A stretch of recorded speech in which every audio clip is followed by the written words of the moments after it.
park was quiet, but not the quiet of night in a city.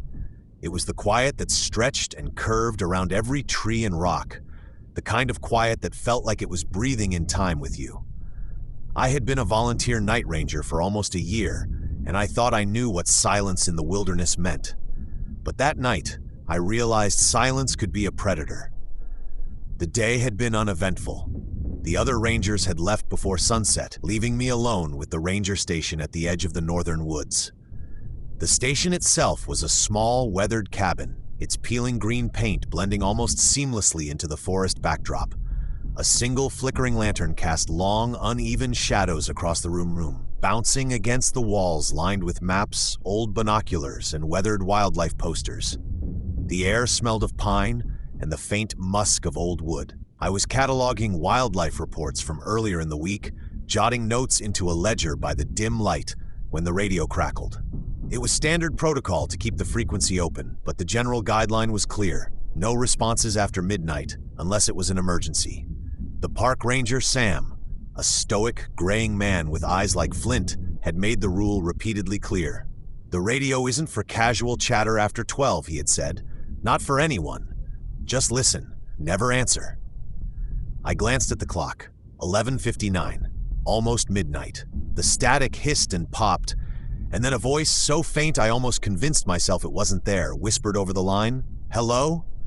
I froze, fingers hovering over the radio's push-to-talk button. My rational mind told me it was probably another ranger testing equipment or a prank. I wanted to laugh it off, but the voice was different. It wasn't the clipped, professional tone of anyone I knew. It was hesitant, soft, but desperate, like someone trapped and afraid to speak too loudly. "Hello?" it repeated, softer this time, and I could have sworn I heard the faintest tremor of a sob beneath the words. The clock ticked past midnight. I should have left it alone. Sam's warning echoed in my head. Never answer. But something pulled at me, a mixture of concern, curiosity, and that slow, creeping itch humans feel when something impossible begins to press against the edges of reality.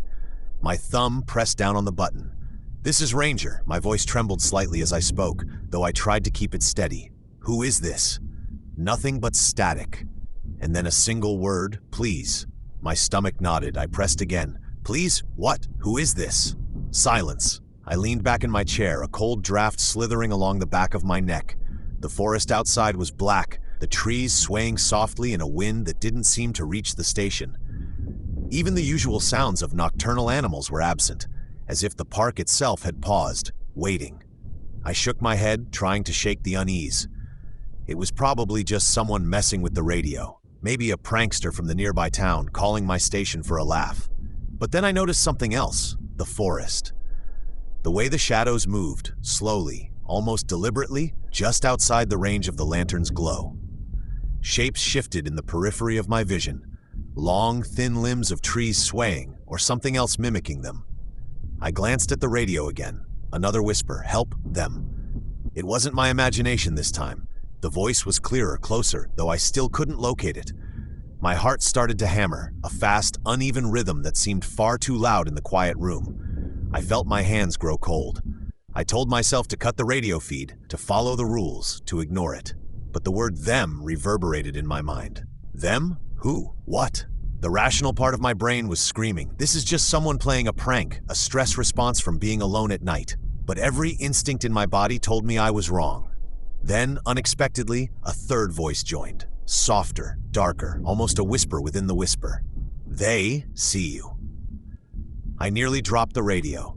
I had no idea what they were, and the voice offered no clarification. Only certainty. The room felt smaller suddenly, the walls closing in, shadows pooled in the corners, and the lantern flickered violently before steadying again. My stomach churned with nausea and fear, a physical ache that pressed against my ribs. I wanted to leave, to run into the open forest and away from whatever nightmare was creeping into my mind.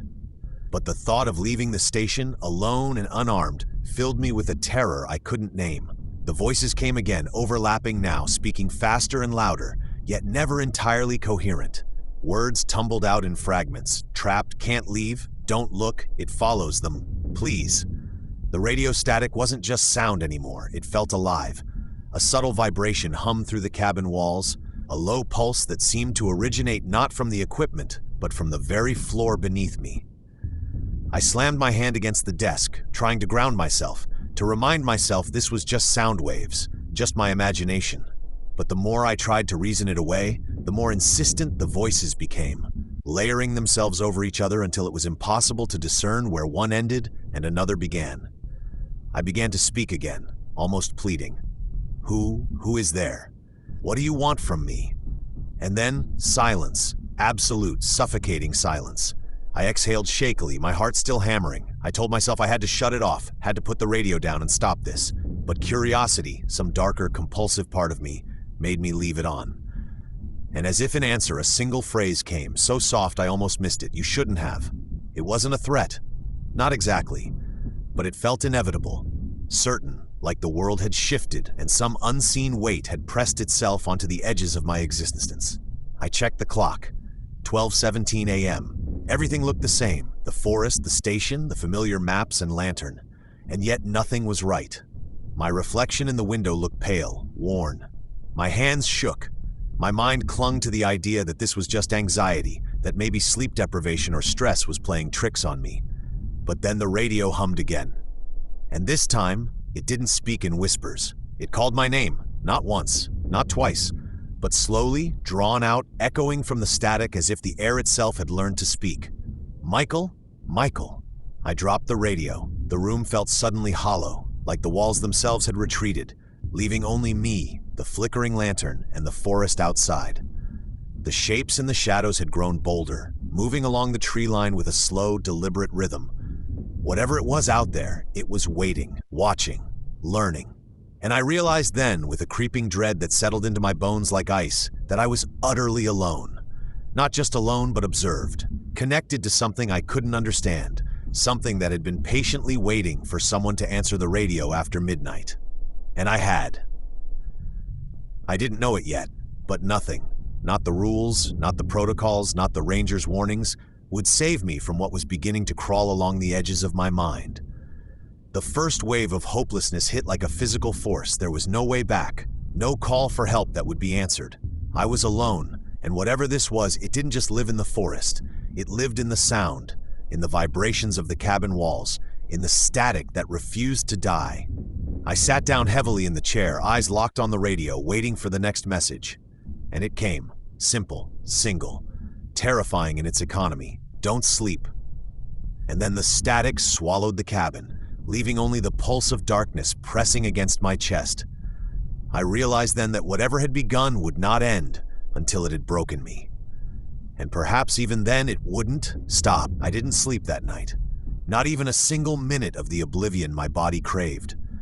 My eyes stayed wide, staring at the radio as it hummed with low static, pulsating like a heartbeat that wasn't mine. Every time I blinked, the shadows in the corners of the station seemed to shift, inching closer. I tried to convince myself that exhaustion was playing tricks, that the mind under stress imagines horrors to fill silence. But then it spoke again. My name, drawn slowly across the static, this time in a voice that was older, deeper, and somehow internal, as if it had burrowed beneath my skull. Michael? I pressed my hands to my ears, but the sound didn't stop. It wasn't coming from the radio now. It was coming from inside me. The walls throbbed with a low vibration that felt like a pulse, syncing with my heartbeat until I couldn't tell where my body ended and the room began. I needed air. I opened the door to the night, and the forest welcomed me in its blackness, a canopy that swallowed the moonlight. Usually the woods offered comfort, a familiar landscape of trees and paths. Not tonight. The forest was wrong. Every tree seemed elongated, like shadows stretched too far, and the wind wasn't a whisper of leaves but a pressure that slid along the ground and hissed over my ears. I wanted to run. I wanted to scream. But my legs refused. The first step into the forest felt like moving through water, as if the earth itself resisted my presence. And then I heard it. Movement. Not the rustling of animals, not the creak of branches in wind, but deliberate, slow, and crawling. Something was pacing me, unseen, unidentifiable. I stumbled back into the cabin, heart hammering. The radio was still there, sitting innocuous and useless on the desk, but the static had changed. It was sharper now, like glass scraping against metal. And the voice returned, You shouldn't have stayed. I wanted to throw the radio out the window, smash it, anything to silence it. But the urge to listen, the compulsive need to hear it, kept my fingers hovering over the dials. I adjusted the volume. The voices multiplied, overlapping now, incoherent yet comprehensible in parts. Don't leave. They're waiting. Sleep, and they'll take you. Run, but you won't escape. I pressed my palms against my face, rocking back and forth. The words burrowed into me, each syllable an echo of dread that resonated in my chest. My mind tried to make sense of them, tried to tether me to logic, but it was like trying to grab smoke. Hours passed, though I have no idea how many. Time seemed fractured. The clock on the wall had stopped at 43 a.m., though the sky suggested the night was far from over. I tried to tell myself it was just a hallucination, that I was exhausted, dehydrated, and alone. But the forest outside remained unnaturally still. The usual rustle of nocturnal life, the distant calls of owls, the scuttling of raccoons had vanished entirely. And then the whisper came from the radio, singular, distinct, and deliberate. "Come outside." I froze. Every rational instinct screamed at me not to move, but the pull was magnetic. It wasn't curiosity now, it was compulsion. Something was feeding on my need to understand, twisting my fear into a leash. I stepped outside, barefoot, the cold biting my soles. The night air pressed against my skin, thick and heavy. The forest waited silently, oppressive. And I realized then that I couldn't hear anything else. No birds, no wind, no distant traffic. Only my breathing, ragged, and the faintest echo of something moving just beyond vision. I followed the impulse, stumbling along the path the way a sleepwalker might. The forest closed around me, branches scraping my arms, thorns tearing at my clothes, but I kept moving. The radio, still in the cabin, now spoke in words that seemed to reach across the distance. Closer, closer. I wanted to obey. I wanted to understand. I wanted it to stop, to tell me why, to tell me what was out here. But the deeper I went, the more the shadows began to shift, forming shapes in the corner of my vision. Indistinct, dark, wrong. They weren't animals, they weren't people, and they weren't stationary. They waited just at the edges of perception, patient, deliberate like predators. I stopped, my chest heaving. The forest felt infinite. I turned back only to find the station gone. The cabin, the lantern, the maps, even the radio, vanished. Nothing remained but trees, endless and silent. The ground beneath me had softened into a spongy blackness, and every step sank slightly as though the earth was swallowing me.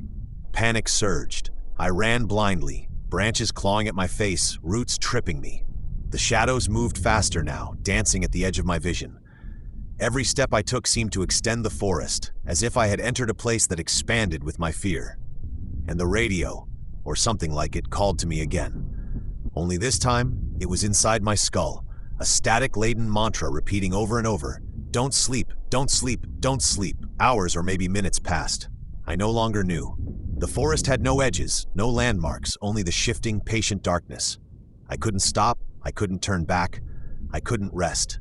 Every time I slowed, the shadows pressed closer, intangible but suffocating. Every time I thought I saw an opening, the trees rearranged themselves, twisting impossibly. Then, in the distance, I glimpsed light. A pale glow, almost welcoming.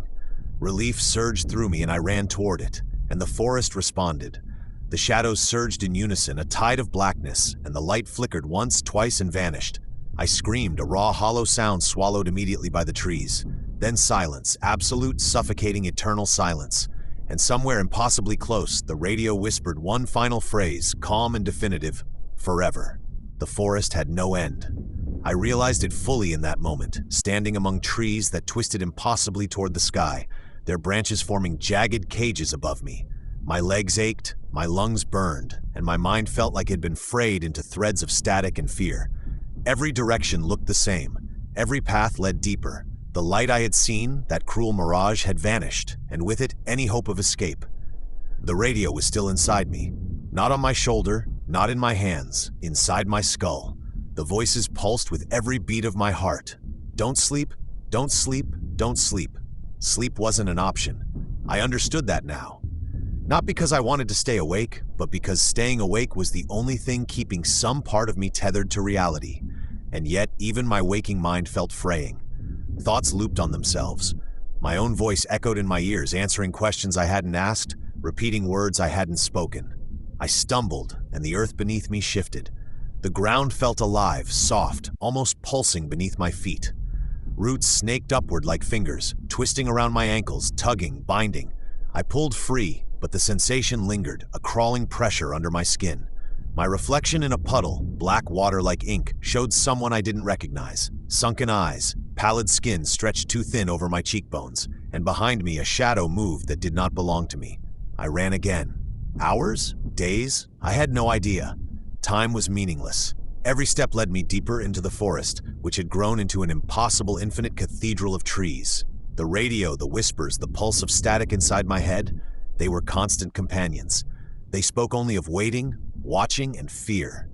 And then I heard voices, not through the radio, not whispers, actual voices, human voices. Children laughing, a man calling out a name I almost recognized, a name I couldn't place. The sound was distant, almost comforting. I followed it. I had to. Anything human was salvation, but the closer I got, the further it receded. I ran faster, branches clawing at my skin, roots trying to trip me. And then I saw them. Figures far in the distance, pale and indistinct as if half-formed. They didn't move like humans. They were waiting, watching. Their forms shifted like smoke, and every step I took forward, they stayed the same distance away, just beyond reach. And the radio, inside my head now, whispered once more, "They're not real." The words were not a warning. They were a statement, a certainty. My knees buckled, and I collapsed onto the cold, spongy earth. My hands dug into the soil, clutching desperately at anything solid. My own breathing sounded foreign, loud in my ears. I tried to tell myself I was hallucinating, that the forest was a trap of my mind. But the shadows at the edge of my vision didn't lie. They moved with precision, with intent. They were aware of me. The sky above, if it could even be called a sky, had darkened to an impenetrable black. Stars, moon, gone. Only the suffocating weight of canopy and shadow remained. The air was thick, viscous, pressing down. My thoughts scattered. My fear condensed. I could not think, could not fight, could not escape. And then a final whisper from the radio. Forever begins. The ground shifted again, this time intentionally, violently, rolling beneath me like waves. I tried to scream, but no sound came. The forest itself seemed to close in, branches lashing, roots twisting. Shapes formed in the darkness, dark, formless, writhing masses that mirrored my terror. And the voices, thousands now, layered, urgent, impossible, filled my mind. You shouldn't have, you shouldn't have, you shouldn't have. I realized then that the voices, the forest, the radio, they were not separate. They were a single entity, a weight pressing into existence. And I was nothing but a listener, a participant dragged into a mechanism far larger than me. I tried to run, but my legs failed. My own body betrayed me. I fell forward into the black earth, hands scraping against nothing solid. The forest had swallowed all landmarks, all familiarities. My mind screamed against the impossibility, against the sense that I had already been claimed. The radio pulsed in my head, a heartbeat, a life I no longer possessed, forever. I understood it now. There would be no rescue, no dawn, no morning ranger arriving to find me exhausted but alive. No break in the static, no mercy. The forest had no edge, and I had no path out. My own mind was the final frontier, a prison built of sound, shadow, and unrelenting dread. I curled into myself, trying to block out the whispers, trying to pretend that maybe if I ignored them, they would leave. They didn't. The forest didn't. Time didn't. Only the pulse of the radio inside me, the relentless pressure of eyes I could never see, the impossible expanse of trees that would never end. And as the cold seeped into my bones, the last thought I had before the world narrowed into the pulse of static was a simple, shivering truth I had answered. And now, I would never stop listening.